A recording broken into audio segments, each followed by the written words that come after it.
12 जनवरी 1863 मकर संक्रांति की पुण्यतिथि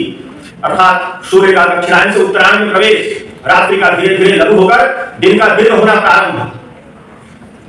यानी निराशामय अंधकार से आशावान प्रकाश की ओर गमन। ऐसा एक भौगोलिक रूप से वैज्ञानिक व आध्यात्मिक परिदृश्य इस बात का संकेत था कि भारतवर्ष में फैले तमस को मिटाने वाले युग पुरुष स्वामी विवेकानंद का अवतरण होने वाला है,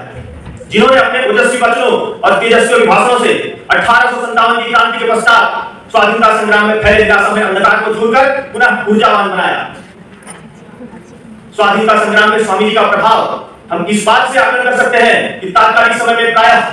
सभी स्वाधीनता संग्रामियों के पास दो पुस्तकें अवश्य पाई जाती थी। पहली थी श्रीमद् भगवद गीता, दूसरी स्वामी जी के अभिभाषण।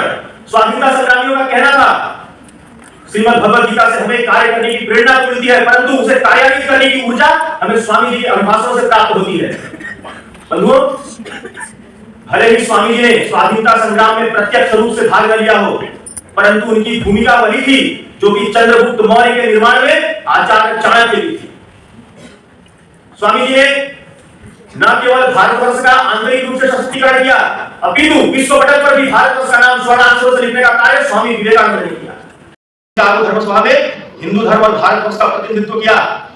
और वहां यूरोपीय देशों की आंखों में आंखें डालकर तीव्र कंठों से उन्होंने कहा,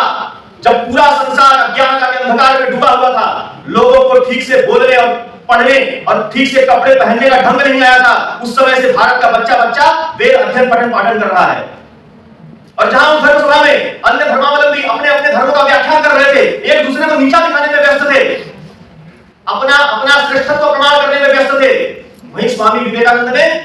हिंदू धर्म की श्रेष्ठता नहीं, हिंदू धर्म की विशेषता बताई। हमारी विशेषता था यूनिवर्सल एक्सेप्टेंस, हमारी विशेषता था वसुधैव कुटुंबकम, हमारी विशेषता था एकम सत बहुधा विप्रा वदन्ति, हमारी विशेषता था जतो मत ततो पद। और इसी विचार को उन्होंने श्लोक के रूप में वर्णित किया, रुचिनांग वैचित्रा दीजु कुटिलो नाना पथो दिशांग ऋणा मेघ गम्मस्त महसी पैसा मरणैव। अर्थात जिस प्रकार नदियां विभिन्न मार्गों से होते हुए अंत में जाकर महासागर में विलीन हो जाती है, उसी प्रकार हम भी विभिन्न आराधना पद्धतियों के माध्यम से अंत में एक ही परमात्मा में विलीन हो जाएंगे। अर्थात हम सभी को सत्य मानने वाले लोग हैं, हम किसी का आराधना नहीं करते।